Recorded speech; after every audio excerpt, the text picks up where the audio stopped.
Sir, si ma'am lang kasi ay... Akin na lisensya mo. Ayaw kong pumasok kanina, ma'am. Kaya nga, akin na lisensya mo. One way yan eh, di ba?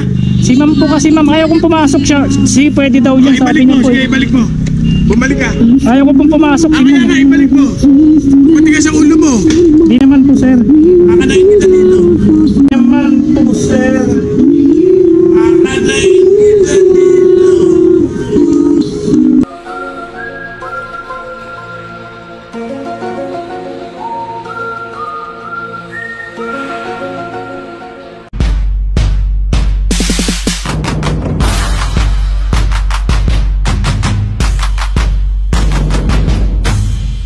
Road mark po.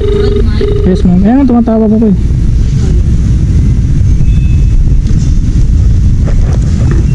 Magsha-shower ka pa ma'am? Dito na lang sa loob, ma'am. Ano po ba yan? Dito na lang. Sabi. Di ba yung mabasa? Mag-out lang ako po yan. Sige lang.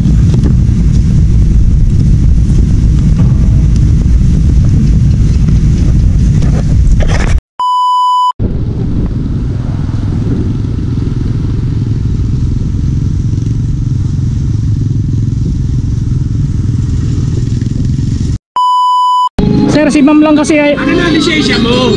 Ayaw kong pumasok kanina, ma'am. Kaya nga, akin na lisensya mo. One way yan eh, di ba? Si ma'am po kasi, ma'am, ayaw kong pumasok siya. Si pwede daw yan, sabi niya po. Sige, ibalik mo. Bumalik ka. Ayaw ko pong pumasok. Kaya nga, ibalik mo. Matigas ang ulo mo.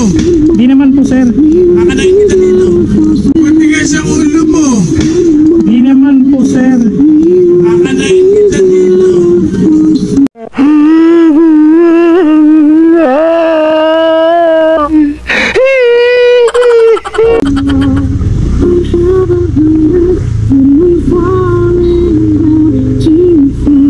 Bumalik ka.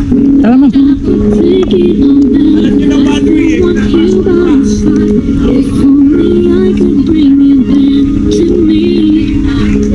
Sige, bayaran na lang. Yabang naman ito.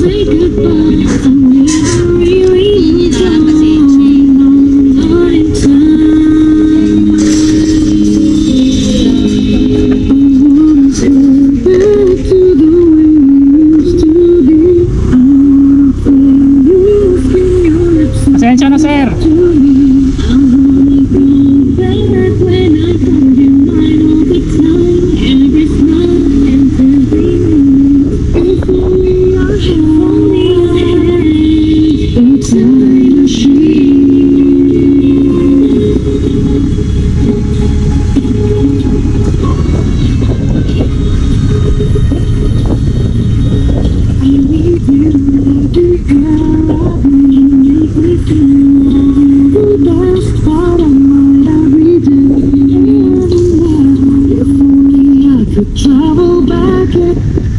Grabe naman yun.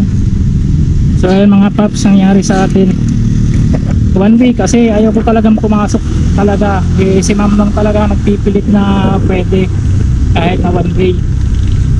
So nakahingi naman tayo ng pasensya eh, muntik na tayong muntik kunin yung lisensya natin mga paps. So yun ang nagiging delikado eh pag yung CS natin mismo yung nagtuturo ng daan. Gabi naman na siya, mag past 10 na rin naman, pero syempre one way talaga. Sakto may nagro-rubing na mga taga-barangay. Ayun, kakanain daw tayo. Grabe. Si ma'am kasi mapilit eh, ayaw kong pumasok dun eh. One way eh, siya nagda-guide sa akin eh.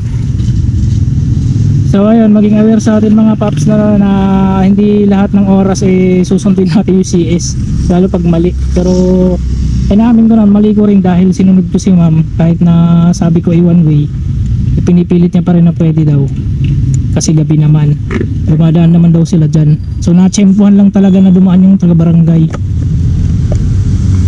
So yun, shout out sa lahat. Dito pala tayo sa Mandaluyong guys.